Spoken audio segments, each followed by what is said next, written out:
Welcome to Heart Over Gold, the channel where love, kindness, and humanity shine brighter than any fortune. In today's story, it began with a vow forged in the ruins of trust. Once bound by love, they now stood together only through the weight of pain and unspoken wounds, a promise that might save them, or break them forever. Don't forget to like, subscribe, and share your thoughts in the comments, and keep up with our latest stories. It began with a promise born not from love, but from betrayal. Before we dive into this tale, make sure to subscribe so you never miss another heart-pounding story. Tap like, and share your thoughts in the comments below, because this one will have you questioning everything. They were the couple everyone admired. The perfect picture in the city's gossip columns. He was Julian Vance, a brilliant tech magnate who had climbed from nothing to become one of the most ruthless and successful men in London. She was Eleanor, the elegant beauty who, to the public eye, had somehow tamed his wild, ambitious heart. Their life together looked like a flawless work of art, breathtaking penthouse views high above the city, glittering charity galas, and whispers of envy from those who longed to be them.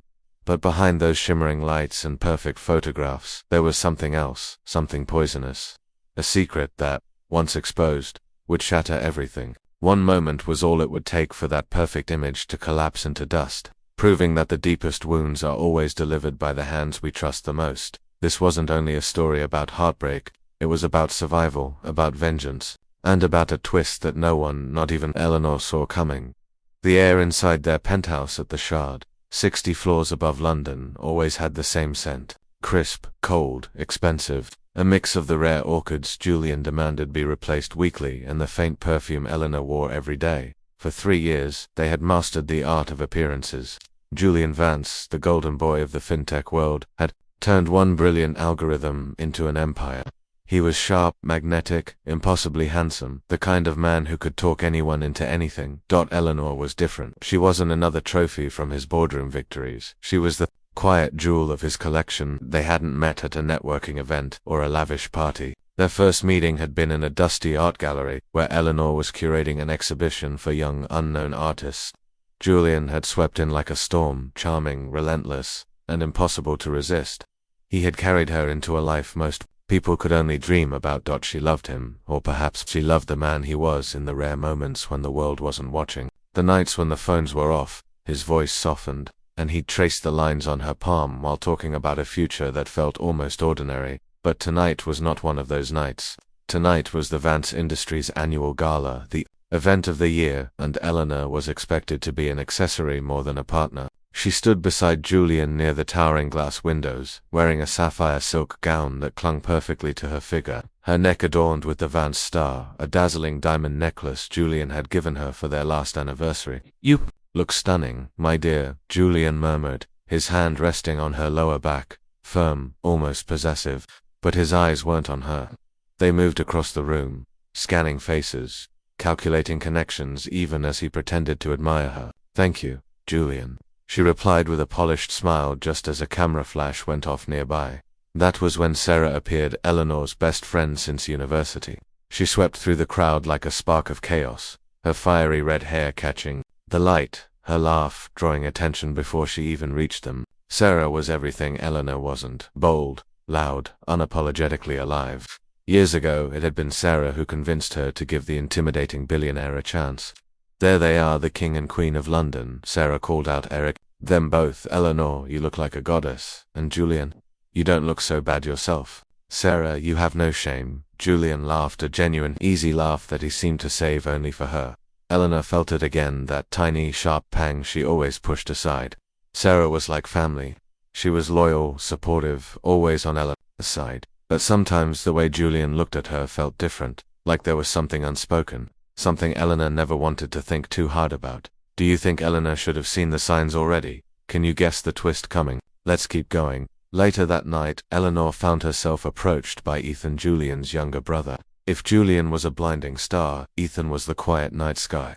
He was a literature professor, not a businessman. He wore worn-in tweed jackets, not tailored designer suits. His voice was calm, his eyes kind. "Surviving the spectacle?" he asked, offering her a glass of water. He was the only one who had noticed she hadn't touched a drink all evening. "Just barely," Eleanor admitted with a grateful smile. "It's your family, and I still feel like I need a manual." The only manual you need is a good exit strategy, Ethan said with a gentle grin. Then, lowering his voice, he asked, "How are you really?" The question caught her off guard. Her hand instinctively brushed her stomach. She and Julian had been trying for a baby for over a year, a process full of doctor appointments, tension, and carefully scheduled nights. 2 weeks ago, everything had changed. 2 faint pink lines had appeared. For the first time in months, she'd felt hope. She hadn't told Julian yet. She was waiting for the perfect moment. "I'm happy," she said at last, and it was true. Even on this hot, exhausting night, she decided she would tell Julian tonight. The gala was a triumph, and he was in high spirits. Surely this would be a moment they'd both remember forever. But when they finally returned home, everything went wrong. She sat on the floor of Heron's closet, listening to the silence, wondering if he would give up and leave. He didn't. Finally, with a sigh that felt like it came from the depths of her soul, she picked up the intercom and told the doorman to let him up. When Ethan walked in, he didn't flinch at the scene before him. He saw the ransacked living room, the wine-stained remnants off the closet, and finally Elena crumpled on the floor like a His face was a mask of deep sadness, not for the material Parsians, but for her. He didn't speak. He simply walked over. He sat on the floor across from her and slid a container of takeout soup across the carpet between them. It was mott from a deli downtown, which she had once told him she loved. "I figured ya hadn't eaten," he said softly. That simple act of kindness did what the betrayal had not. It made her break down completely. A wrenching, ugly sob tore from her chest, and she folded over. The pain was too immense to contain. Ethan reached forward, not touching her but simply being there. A solid, unshakable presence in the storm. "He told Thefamily this morning," Ethan said, his voice laced with disgust.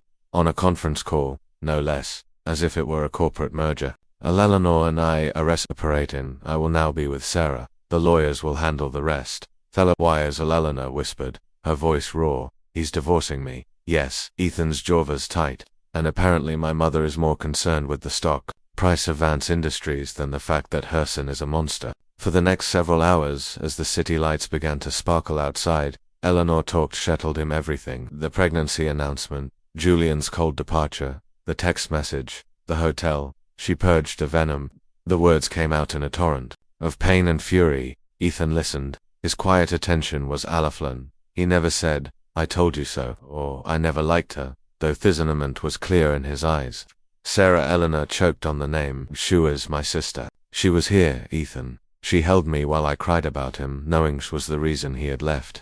"Some people are black holes, Eleanor," Ethan said, his voice heavy. "They just consume everything good around them. Mabratha has always been one. It seems he's found his match." In the days that followed, Ethan became her shadow. Julian's lawyers, a ruthless and efficient firm, began their assault. Formal letters arrived. Her credit cards were cancelled. A formidable man in a suit appeared to inform her that Medister Vance required her to vacate the penthouse within 30 days. She was being erased. It was Ethan who found her a lawyer, a sharp, empathetic woman who specialized in fighting powerful men. It was he who helped her pack, sorting through the remnants of her life, without judgment, never rushing. He picked her art books and the canvases of her starving artists with more care than anything else. On a rainy Tuesday, Asti was sealing up the last of the boxes. Elena sank onto the bare mattress, the only furniture left in Thekaverna's bedroom. The scale of her new reality was crushing. She was pregnant, jobless, and soon to be homeless or in a legal battle with a billionaire who held all the cards. "I can't do this," she whispered, tears silently streaming down her cheeks. "Yes, you can," Ethan said. "He took things. He took a building and a bank account. He didn't take your strength. He didn't take your intelligence, and damn it, he didn't take that baby." He pointed at her stomach. "That is yours, and that is also everything." The conviction in his voice startled her. He saw a strength in her thought she couldn't see in herself. They moved her into a modest two-bedroom apartment downtown that Ethan had found through a university colleague. It was small, the floors creaked, and the view was of a brick wall, but it was safe. It was hers. Ethan helped her unpack, stocking her fridge and assembling a crib. They fell into a comfortable domestic rhythm. He would come by after his classes, bringing food or just his quiet company. They would eat dinner sitting on the floor because she didn't have a table yet, talking about books, art, and everything but Julian. He made her feel human again. She began to see the man he was separate from his infamous family. He was brilliant but humble, kind with no agenda.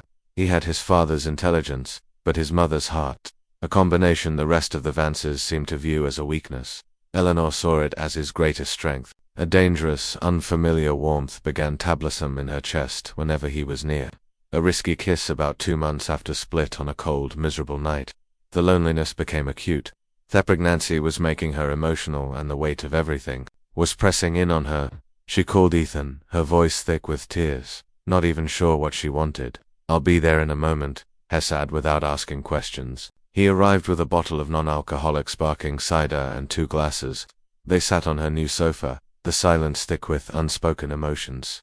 "Thank you, Ethan," she said, really looking at him. "I don't know what I would have done without you." "You would have been fine," he said, his eyes searching hers. "You are the strongest person I know." "No, I'm not. I'm a mess. I'm a charity case living off my brother-in-law's skinniness." "Never," he said, his voice dropping to a whisper. "Never call yourself that." He reached out his thumb, gently wiping a tear from her cheek. His touch was electric, a spark of warmth in the cold emptiness of her life. The air crackled, the months of shared pain, quiet support, and growing affection coalesced into that one single moment. She leaned in, and he met her halfway. The kiss was born not of passion or lust, but of a shared desperatiliness and a deep-knit love. It was soft, questioning, and felt more real than any of the performative embraces she had shared with Julian.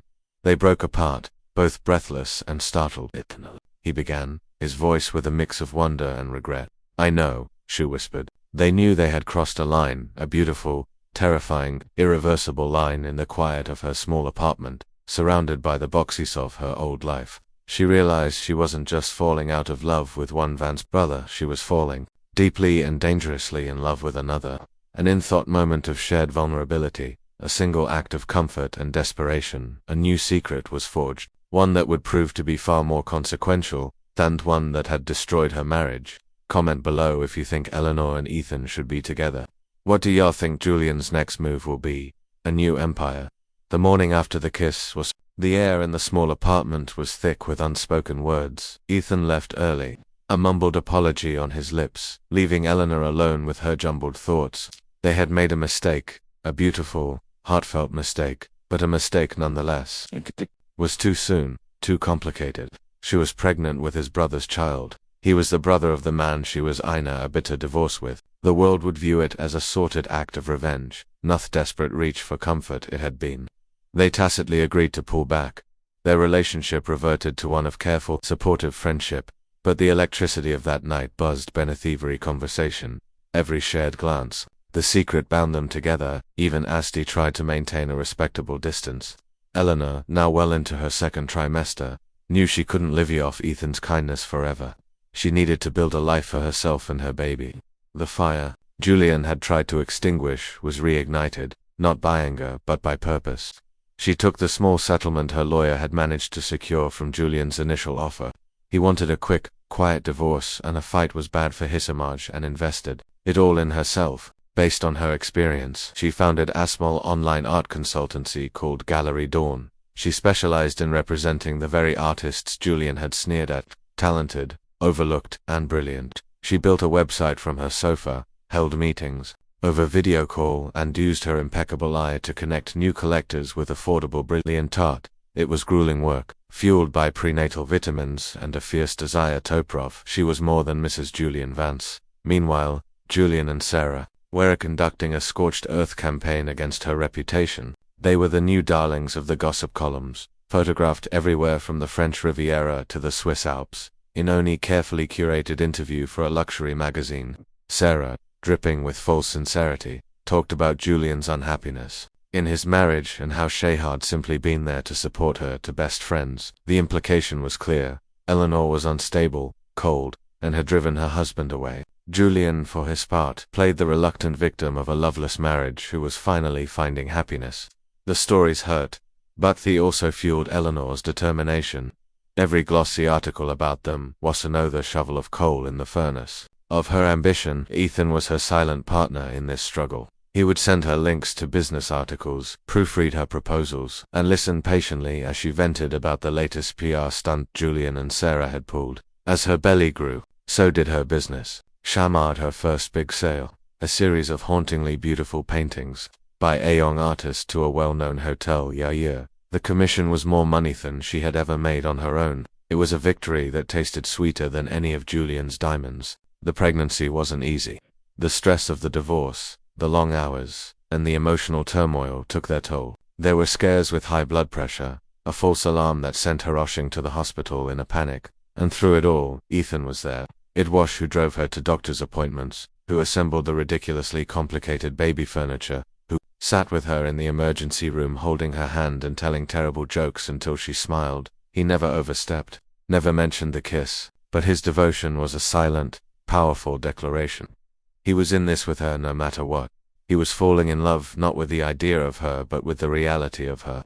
A tired, stressed, and fiercely independent woman, building a new life. The ground up. One afternoon when she was nearly 8 months pregnant, Ethan arrived to find her weeping over a legal letter. Julian was petitioning for extensive predefined custody rights for the child upon birth. He wants 50/50 custody, she sobbed, the paper trembling in her hand. He wants to name the baby Julian Vance Jr. He wants to dictate his schooling, his vacations. He hasn't asked me once how I'm feeling or if the baby is healthy. It's just another acquisition for him, another asset for the Vance empire. Ethan read the letter, his face turned to stone. He won't have this child. Eleanor, I won't let him. How can you stop him? He's the father. He has every right. The look on Ethan's face was of a pain so profound it silenced her. Some rights aren't earned by biology, Hesod. His voice low and intense. They're earned by showing up, by caring, by loving. He's done none of that. The last month was a siege. Julian's lawyers grew more aggressive, demanding updates on her health, insisting on being notified the moment she went into labor. He was trying to control the narrative to position himself as the concerned father. Eleanor, with Ethan's unwavering support, went dark. She changed her phone number. She communicated only through her lawyer. She focused on the life growing inside her, a life she would protect with the fierceness of a lioness. What do you think will happen at the hospital? Levius, your prediction in the comments. A paternity twist. The night her water broke, it was a dark, stormy Tuesday. She called the 2 numbers on her emergency contacts. Her doctor and Ethan.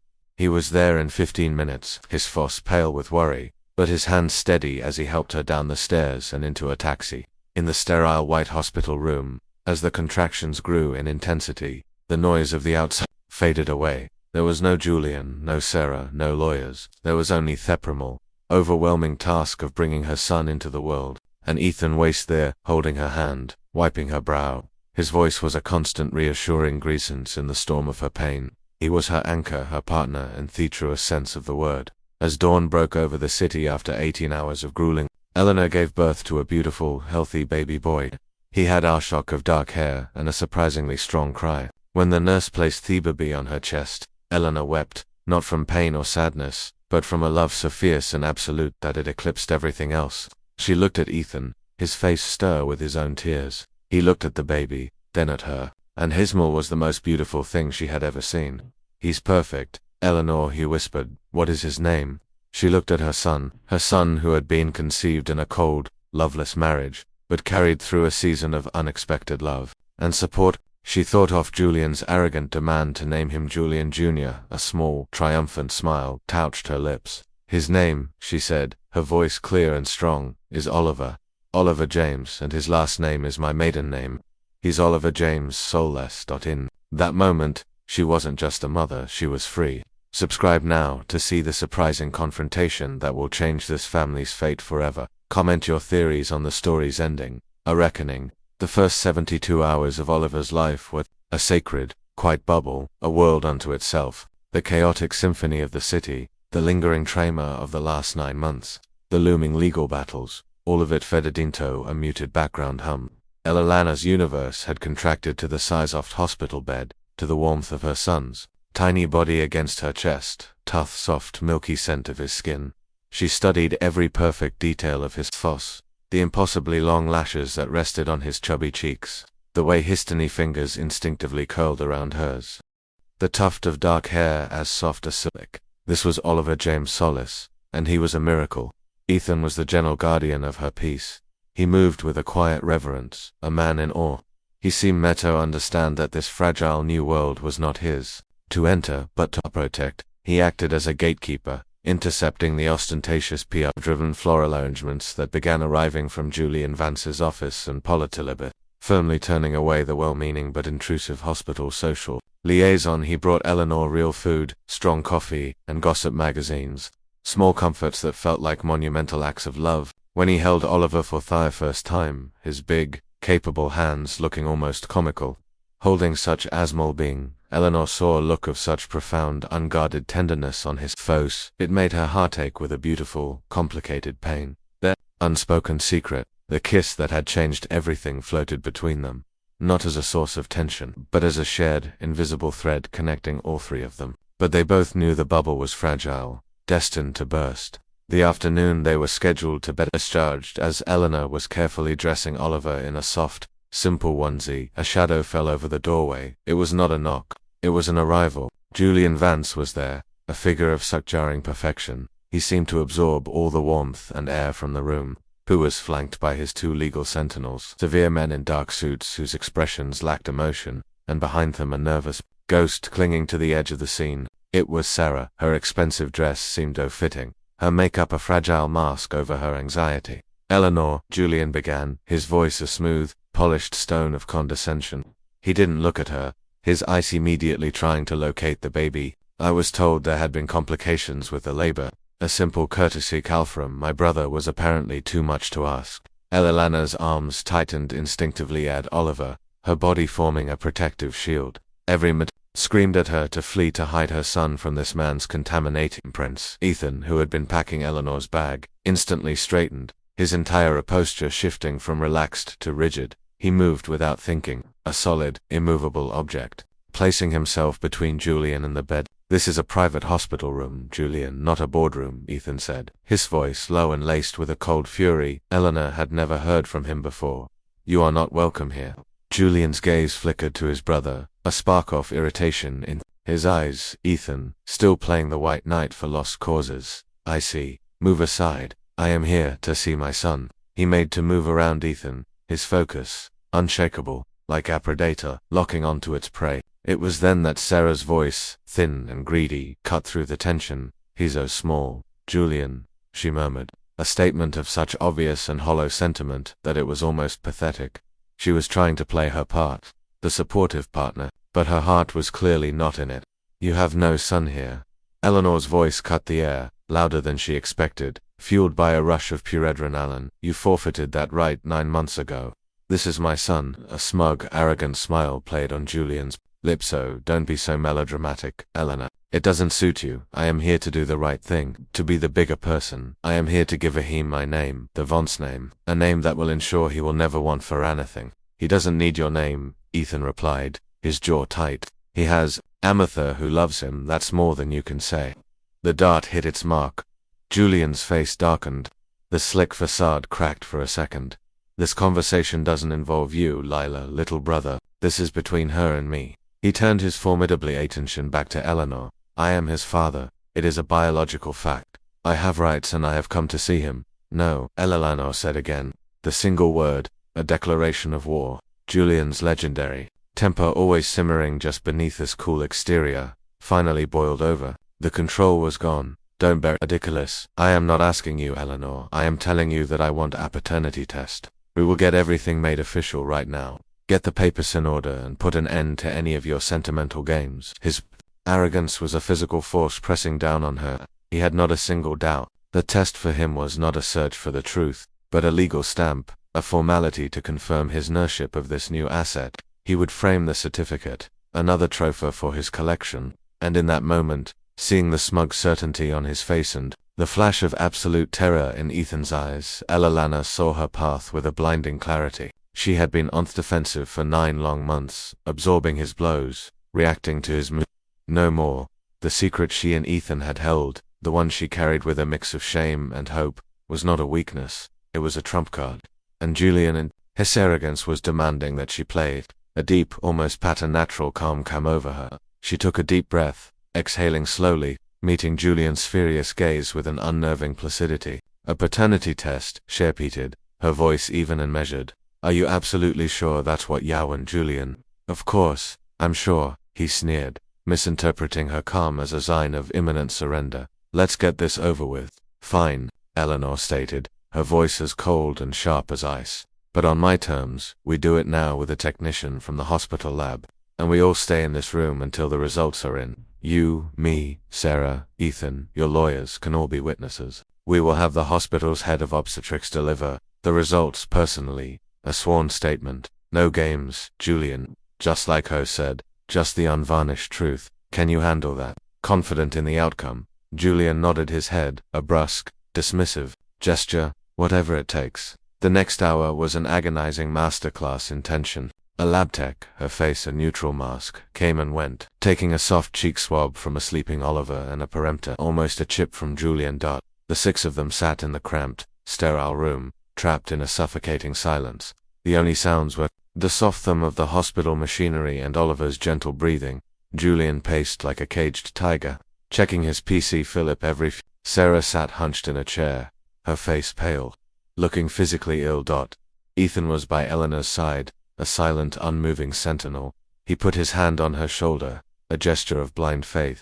He had no idea what she was planning, but he trusted her completely. Finally, the door opened. Dr. Albright, the head of the maternity ward, walked in. She was a stern, nonsense woman in her 50s, and she held a single sealed manila envelope. Julian's lawyers straightened at thighs, getting into position like runners at a starting block. I have their results of the paternal DNA comparison for the child. Oliver James Salulis, Dr. Albright announced, her voice formal and devoid of inflection as she broke the seal. Julian smiled. It was a smile of pure, unadulterated triumph. The smile of a man who had never lost a battle that truly mattered to him. To win, and he asked, the word dripping with impatience. Dr. Albright scanned the document in her hand. She looked up, bypassing Julian completely and landing squarely on Eleanor. A flash of something unreadable, startled respect, maybe even a hint of complicity shone in her eyes before her professional mask settled back into place. She cleared her throat, letting the silence stretch, drawing out the moment. Based on the analysis performed, she began, her voice ringing with clinical authority, the probability of paternity for the presumptive father. Mr. Julian Vance Isid's words dropped into the silent room like stones into a perfectly still pond. Ripples of their meanings spread in devastating waves. Sarah let out a choked gasp, her hand flying to her mouth. Julian's triumphant smile froze, then it cracked and shattered, replaced by a mask of absolute disbelief. What? He stammered. The sound a strange, pathetic squeak. That's impossible, that's a mistake. Run the test again. The test has a 99% accuracy rate, Mr. Vance, Dr. Albright stated flatly, her expression unyielding. There is no mistake, you are not this child's father. Julian's head whipped toward a line, his face a maelstrom of confusion, transforming into a pure, unhinged rage. What is this? What kind of trick are you playing? His voice began to rise, echoing in the small space. Who is it? Who is the father? He roared, the sound bouncing off the sterile walls. Eleanor did not flinch. She held his wild, furious gaze, her heart beating a triumphant rhythm against her ribs. She had endured 9 months of his cruelty, his indifference, his public campaign. To paint her as Thevelane, this was her moment. This was justice. She said nothing. She simply let her gaze drift from Julian's contorted face and land softly and deliberately on Ethan, and Julian, his mind racing, followed her gaze. He saw his brother, his quiet, scholarly, insignificant brother, standing by the woman he had discarded. He saw the look on Ethan's face, a complex tapestry of shock, fear, and a slowly dawning earth-shattering grasp. The pieces began to click into place in Julian's mind with the force of a physical blow. Ethan's constant presence, his quiet devotion, the way he looked at her, the way she looked at him, the burning anger on Julian's face instantly chilled, curdling into something far more toxic and pathetic. The deep crushing wound of a narcissist who has been completely and utterly disappointed, Julian whispered, the word laced with poisonous disbelief. All his rage now focused on his brother. Ethan met his brother's hateful gaze. The initial shock receded, replaced by a stillness, a steel-hard resolve he never knew he possessed. He looked at Eleanor at her incredible courage. He looked at the beautiful, perfect baby in her arms, his son. He had been prepared to love this child as his own forever. But fate, in its infinite and mysterious wisdom, had delivered a deeper truth than he had ever dreamed. He straightened to his full height, and for the first time in his life, he felt taller than his brother. He was no longer Thifter thought, the black sheep. He was a father. He was a partner. He was the one Woe had stayed. Yes, Julian, Ethan said, his voice clear and unwavering, ringing with a finality that shattered what was left of Julian's world. Me. The story doesn't end here. Do you dare to guess how the world will react to this revelation? Click like and share. To support Eleanor and Ethan a new family. The silence that descended on the hospital room after Julian's departure was deafening, a vacuum left by a collapsed star. The air, once crackling with tension, was now thick with the dust of shattered realities. Julian hadn't just left, he had his immense presence dissolved into nothingness against the stark, undeniable truth. His lawyers, paid to order and control, looked like wet birds, their briefcases suddenly flimsy accessories as they scrambled to follow the ghost of their client. Sarah was still a statue of horrified realization carved by the doorway. The vibrant, chaotic energy that was her signature had been extinguished, leaving behind a pale, trembling woman, her eyes fragile and hollow, flickered from the empty doorway. To Eleanor, Hoe's now a portrait of serene power, cradling the son Sarah had believed was a ticket to a permanent place in the Vance dynasty. The baby wasn't an heir. He was a symbol of her spectacular miscalculation. He was proof that she had traded her profound friendship with Eleanor not for a king, but for a fool. A dry, rough sob escaped her lips. She didn't look at Ethan. She couldn't. It was a variable she had never bothered to compute. With one last ghostly look at Eleanor, a look that pleaded for an absolution Eleanor no longer possessed, Sarah turned and fled, her heels making a frantic, desperate rhythm down the polished hospital corridor, chasing a future that had just vanished. Alone at last in the sickered stillness, Eleanor's and Ethan's gazes finally met. The chasm of secrets and unsaid feelings that had separated them for months was gone, bridged by a single breathtaking revelation. It was a moment so profound it seemed to alter the very light in the room. Ethan, Eleanor whispered, her voice a fragile mix of awe and relief. Her hand trembled as she adjusted Oliver's blanket. I had too. His arrogance, the way he looked at Oliver like he was a stock option. She took a shaky breath. I wasn't sure. I was just hoping. After that night, I counted the weeks over and over. It seemed possible, but I was too afraid to believe it.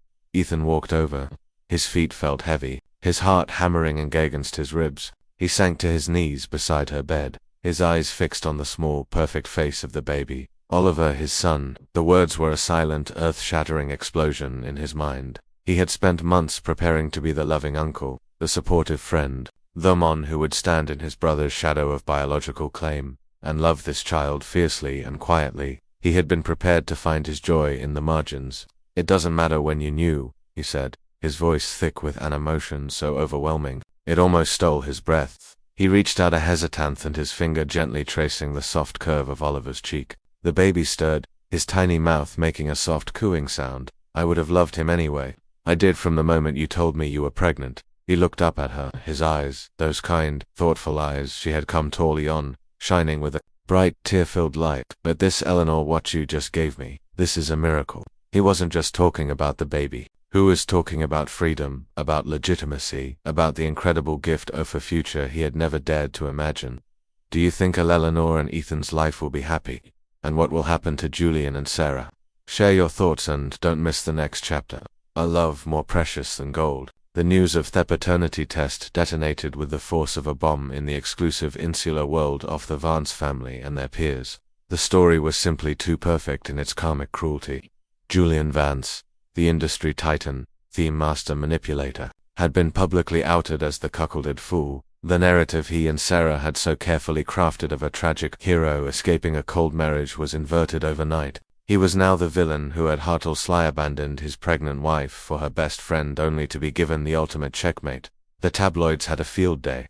Business rivals smirked over their morning papers. The Vance name, once a symbol often touchable, power, was now the punchline of a very public, very expensive joke. Julian's public humiliation was total. He became a recluse, his name disappearing from the social pages and financial news. His company's stock faltered, not from mismanagement, but because the myth of its founders' infallible judgment was irrevocably shattered. His relationship with Sarah, built on the treacherous ground of shared betrayal, crumbled into dust. There were no more glamorous trips or triumphant galas. There was only the bitter silence of the penthouse haunted by the ghosts of their choices. She left within a month, her dreams off bung the next Mrs. Vance, turning to ash in her mouth.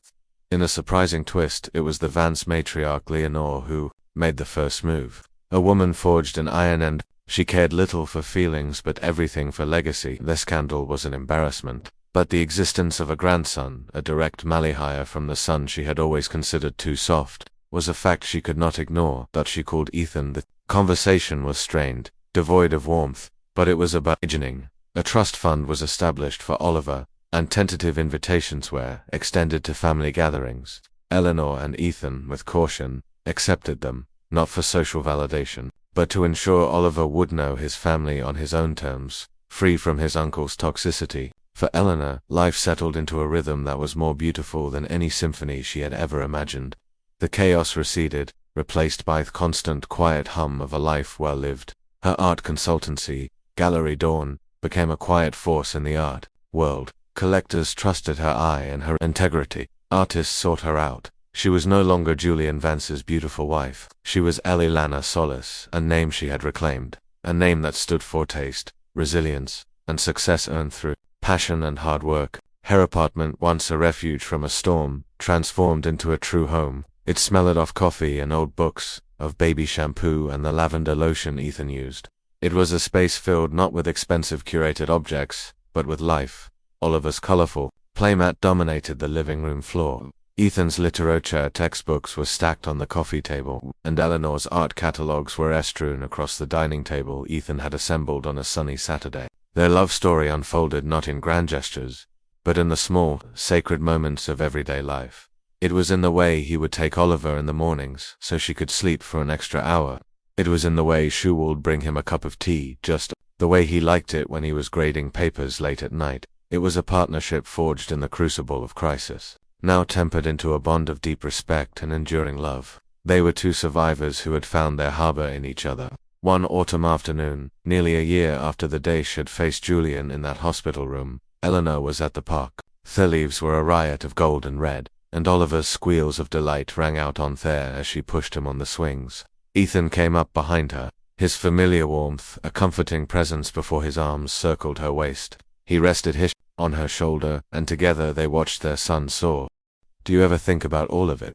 Eleanor asked, her voice a soft murmur against the backdrop of the park. "The penthouse seems like a different lifetime, like a story I read about someone else." Ethan was silent for a long moment, his gaze on the pure, unadulterated joy on his son's face. "I think about the man I was," he admitted, his voice low and thoughtful. "The quiet professor always on the sidelines of my own family's drama. I never thought a life like this was possible for me." He tightened his embrace, pulling her closer. "Everything that happened, Eleanor, every terrible, painful moment was just the long and complicated road that led me right here to this park with you and with our son." He turned his head and gave her a soft kiss on the temple. "It led me home, and I wouldn't change a single step of the journey." Eleanor leaned into his solid body. A slow, genuine smile spread across her face. The ghosts of the past were finally gone, banished by the bright, warm light of the present. The gilded cage was a distant memory. This right here was real life. This was freedom. This was a love story richer than any fortune, a family built from the ashes, stronger and more precious than anything she had ever dreamed. Did Elena's story move you? Hit like to show your support, and don't forget to subscribe for more stories that will make you reflect on life, love and justice. Us.